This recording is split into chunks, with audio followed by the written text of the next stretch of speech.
Al-Fatihah.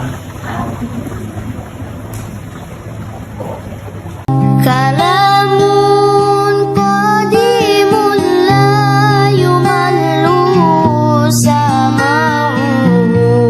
Bismillahirrahmanirrahim. Fasl.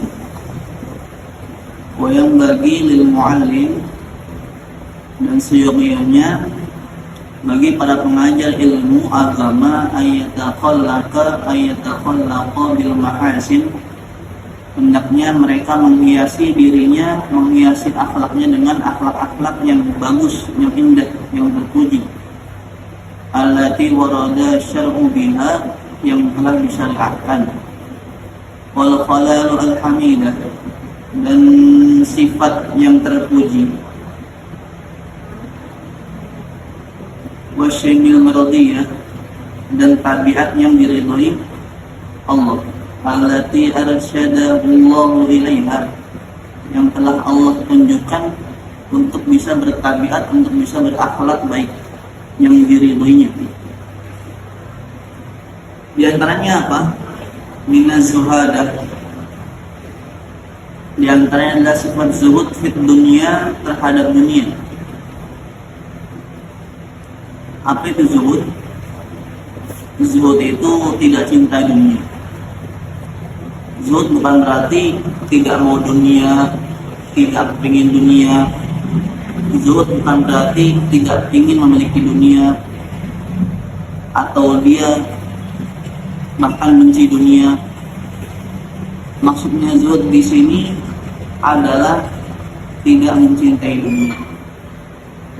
Maka kata Gus Yusuf itu, kita boleh megang dunia, tapi jangan ditaruh dalam hati. Kita boleh memiliki dunia, tapi jangan ditaruh dalam hati. Kita bebas memiliki dunia, tapi jangan sampai dunia itu masuk dalam hati kita, sehingga ketika saat kehilangan hal tersebut kita jadi susah, jadi galau dan sebagainya. Wa taqalluli minha, dan hendaknya mengambil dunia sedikit saja. Dan ada ulama itu, bahkan ada wali-wali Allah itu yang terlihat kaya, bahkan sekilas di mata orang awam itu tidak cocok kalau dijuluki dengan si zuhud, tidak.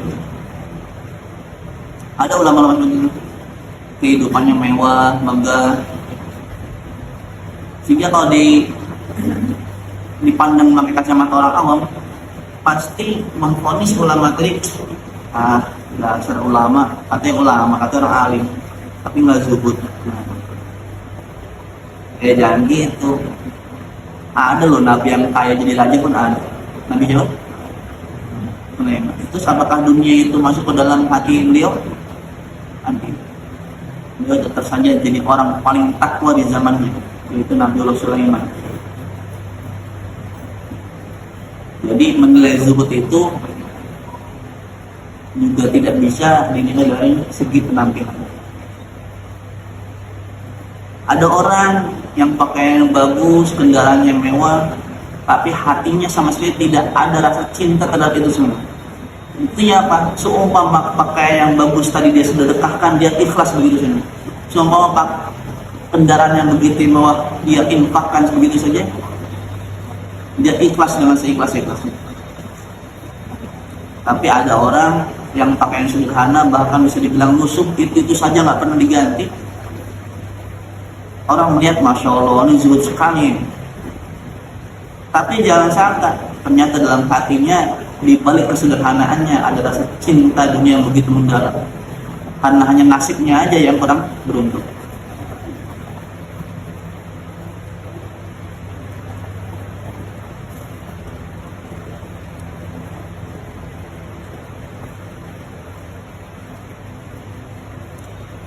Wa adamil mubalati biha, dan tidak adanya kerisauan terhadap dunia, wa bi ahliha, dan terhadap orang-orang ahli dunia.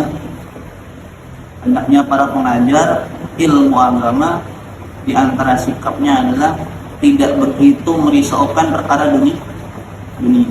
Tidak perlu begitu merisaukan perkara harta, perkara jabatan, perkara politik, perkara partai, perkara perkembangan dunia. Wabi ahliha, dan tidak perlu merisaukan para ahli-ahli dunia. Nah, wasakho, dan hiasi diri juga dengan sifat dermawan, wal judi, dan murah tangan, wa makarimil akhlaqi, dan akhlak-akhlak yang terpuji, wa talaqatil wajhi, dan cerianya wajah, min ghairi khurujin ila haddil khila'ah, selagi tidak keluar dari batasan kesopanan adab. Maksudnya wa talaqatil wajhi, yaitu guru-guru pengajian, guru-guru ahli agama hendaknya itu menampilkan wajah dalam keadaan sumringah. Sumringah itu selalu gembira. Jangan sampai penyampai ilmu agama, pengemban ilmu agama, ilmuwan sunnah Rasulullah, di mata manusia, di mata jamaahnya, di mata murid-muridnya, santri-santrinya itu terlihat susah, murung, galau terus. Maksudnya sih kenapa? Galau terus. Akhirnya menjadi si santri pun juga nggak semangat karena melihat ekspresi si guru. Tapi sebenarnya kenapa kok seperti pusing, utangnya belum lunas ya? Apa ditagih oleh pinjol? Nah, maka jamaah yang tadi pengen dengarkan nasihat-nasihat kata-kata mutiara Ustadz Mail pun juga akhirnya ikut lesu. Akhirnya satu lagi nggak semangat jadi adalah pulangannya. Maka diantara adabnya seorang pengajar menghiasi wajahnya itu dengan rasa wajah-wajah sumringah. Wajah-wajah sumringah itu gembira. Masuk kelas itu ceria, masuk kelas itu senang, masuk kelas itu happy. Terlihat dari wajahnya. Bukan malah masuk kelas itu, ya Allah, kelas lagi. Mendengar lagi. Musyawarah lagi. Bisa tambahkan banget ceria. Sehingga si santri tadi, si murid tadi melihat wajah kita saja sudah semangat.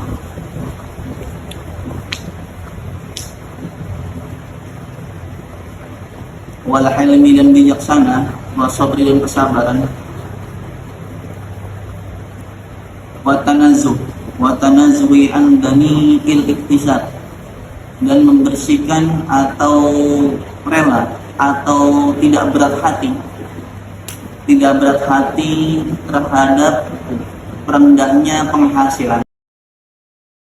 Fitrah alam, memang guru itu memang di setting itu bisa dibilang dipandang sebelah mata. Jasanya begitu besar, tapi hak yang ditunaikan itu tidak sebesar apa yang dicurahkan oleh mereka lagi. Ada sekarang guru pengajar, bukan pengajar agama deh, pengajar apapun, yang setara penghasilannya dengan para pejabat ya.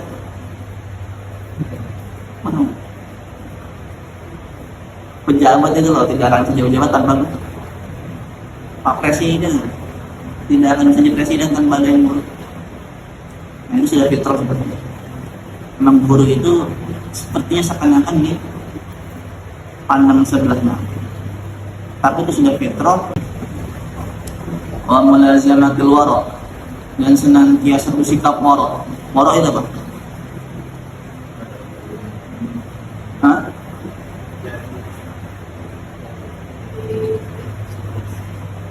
Wara itu yang perlu dipahami adalah wara itu betul-betul menjaga mana yang halal, mana yang haram. Bahkan tingkatannya wara itu jangan sampai ada perkara syubhat yang dia makan, jangan sampai ada perkara syubhat yang dia kenakan. Syubhat itu belum jelas antara halal dan haram. Di pondok ada sabun nganggur, pakai aja lah. Insya Allah ikhlas. Kalau di mana ikhlas itu? Kan bisa gitu kan? Udah ikhlas. Itu di mana? Nah, syubhat itu. Maka orang-orang yang waro, ahli waro, menghindari hal seperti itu, yang belum jelas kebetulan halalnya atau bahkan haram.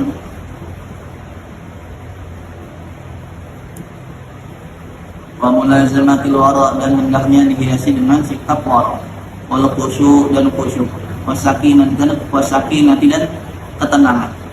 Di antara adab mengajar ilmu agama, orang-orang alim memiliki sifat sakinah, memiliki ketenangan. Bahkan tingkatannya orang alim itu bukan dirinya saja yang sakinah, tapi bisa membuat orang lain juga ikut sakinah. Kita pernah ya satu majelis dengan orang-orang soleh ya, kadang melihat wujudnya saja, melihat wajahnya saja sudah bisa mendatangkan sakinah dalam hati itu, ya kan? Pernah ya ngerti gitu? Wal biqari, dan kewibawaan, wa tawadu'i wal qudum, dan tawadu serta merendah diri, wajtina bil dhahki, dan hindarilah tertawa. Tertawa tentunya tertawa yang melampaui batas. Wal iktsari minal mazhi, dan memperbanyak bercanda.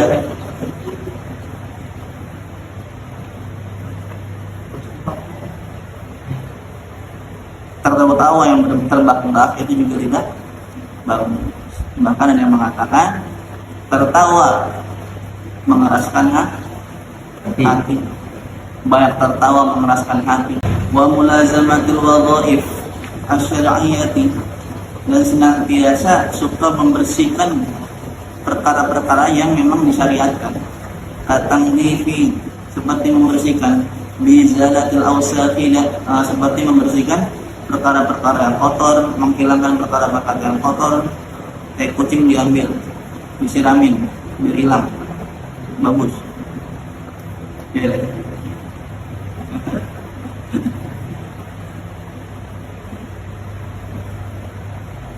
Wasyu'ur dan rambut allati warda syar'u biizalatiha, yang mana memang syariat memerintahkan untuk menghilangkannya.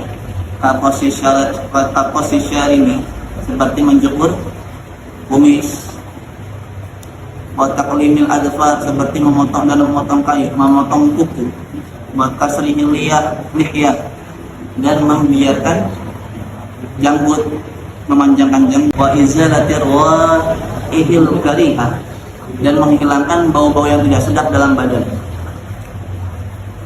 Pengajar masuk kelas itu ya mandi dulu, jangan sampai habis badmintonan basah kuyup masuk kelas terus enak, baunya kemana-mana. Imam Malik, di antara adab Imam Malik ketika ngajar dalam majelis beliau, pakai parfum yang paling wangi, paling mahal untuk menghadiri majelis ilmu. Maka kata beliau, adab saya untuk menghadiri majelis ilmu adalah memakai wangi-wangi. Wal malabisil makruhah, dan seyogyanya para pengajar ilmu agama meninggalkan pakaian-pakaian yang dimakruhkan. Pakaian-pakaian yang dimakruhkan seperti apa? Berpakaian tapi seperti tidak berpakaian, masih terlihat bentuk auratnya. Oh, ini malah bukan makruh lagi, ini haram. Makruh seperti apa makruh? Pakaian yang bukan seharusnya untuk ngajar, seharusnya untuk hadir di majelis ilmu, ya menjadi dipakai. Pakaian yang harusnya buat main bola dipakai buat ngajar. Pakaian yang harusnya buat pemilu buat ngajar. Coblos nomor 1. Gimana? Ya mungkin itu makruh. Anda tidak memposisikan kostum yang seharusnya dipakai. Nah, tidak sesuai dengan eventnya.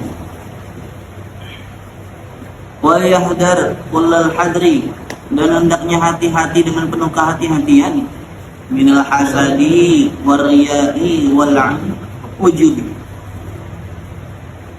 Para pengajar betul-betul hati-hati, jangan sampai ada rasa hasad, dengki, dan rasa riya, ingin dilihat, wal ujub, dan rasa takjub terhadap diri sendiri.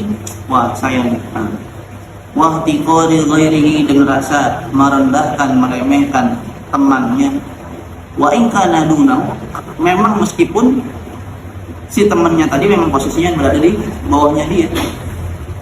Contoh, Ustadz Yasin meremehkan, jangan Ustadz Yasin, Ustadz Ajis, Ustaz Ajis meremehkan Ustaz Yasin karena statusnya Ustaz Yasin ini juniornya Ustaz Ajis, dari jam pengajarannya pun lebih senior Ustaz. Maka ada rasa merendahkan yang Ustaz Ajis kepada si Yasin pun sebetulnya tidak boleh, meskipun kenyataannya memang benar. Junjuran Ustaz Yasin, senior Ustaz Ajis, walaupun nyata yang benar, tapi itu tidak boleh. Siapapun, tapi biasanya nama hasad itu ya, lu kata kiai itu, yang namanya hasad, iri, dengki itu biasanya satu level. Maksudnya bagaimana? Maksud satu level itu ya hasadnya guru ngaji dengan guru ngaji yang lain, hasadnya tukang beca sama tukang beca yang lain, hasadnya kiai ya sama kiai yang lain, hasadnya para ulama ya dengan ulama yang lain, hasadnya para santri ya sama santri yang lain. Nggak mungkin santri hasad sama kiai, nggak mungkin. Atau kiai hasad sama santri, nggak mungkin. Atau ada jamaah hasad sama gurunya, imam masjidnya, nggak mungkin. Biasanya itu hasilnya satu level, ya nggak? Satu persepsi.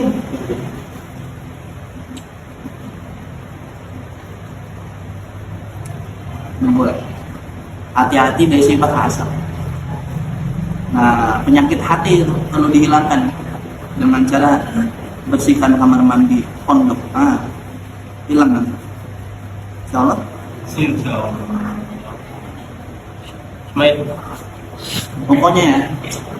Pokoknya gini, ini resep yang perlu dilatih. Pokoknya kita dengan siapapun itu merasa kita yang paling rendah, kita yang paling remeh. Karena lagi-lagi kalau kita gengsi kita pelihara, susah untuk mendapatkan teman. Gengsi kita pelihara, kita susah akan mendapatkan kebahagiaan. Bahkan itu kalau saya pernah baca tentang ilmu berbisnis, di antara langkah utama para pembisnis untuk melangkah itu harus menghilangkan gengsi. Sekarang kita ini, siapapun kita, profesi kita apapun, ada yang masih sekolah, ada yang sudah ngajar, ada yang sudah kuliah, itu kita punya gengsi masing-masing. Entah gengsi kita terhadap teman kita atau bahkan dengan lawan jenis kita, punya gengsi. Nah itu di antara langkah awal pembisnis itu. Siapapun yang mau mulai bisnis maka hilangkan gengsi. Hilangkan rasa takut dibilang miskin, hilangkan rasa takut dibilang nggak punya ini, hilangkan rasa takut dibilang itu kan anggapan manusia. Itu kan bahkan ya belum tentu orang manusia tadi menganggap seperti itu hanya perasaan yang terbesit dalam hati kita kan, ya nggak? Pernah nggak kita ngerasain aku mau kayak gini tapi takutnya dianggap begini, pernah nggak? Nah itu kan yang tiba-tiba perasaan hati kita. Itu kan belum tentu mereka berpikiran apa yang kita pikirkan gitu. Nah itu melawan dari gengsi nanti timbulnya hasad. Wayang bagi dan seyogyanya para pengajar ilmu agama tadi ayat stamila mengamalkan al-ahadits al-waridah, hadis-hadis yang telah warid dari Nabi, bitasbih wa tahlil wa nahwi mimma, terhadap amalian tasbih dan tahlil dan apapun itu dan semacamnya, min al-adhkari wa da'awat, berupa zikir-zikir dan doa-doa. Di antaranya ada para pengajar ilmu agama, masalah zikir dan doa sangat dihimbau untuk menggunakan doa-doa dan zikir-zikir yang warid dari Nabi, maksudnya yang telah diajarkan langsung oleh Nabi.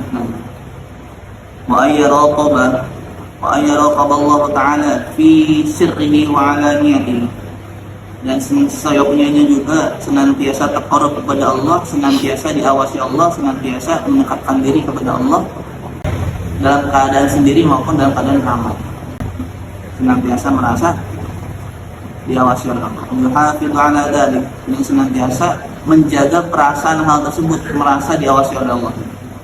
Wa ayakuna ta'wiluhu, dan hendaknya juga dia memasrahkan fi jami' umurihi, setiap urusan-urusan dia Allah Ta'ala terhadap Allah Subhanahu wa Ta'ala. Di antara ada para pengajar ilmu agama, semua urusan-urusannya dipasrahkan oleh Allah Subhanahu wa Ta'ala.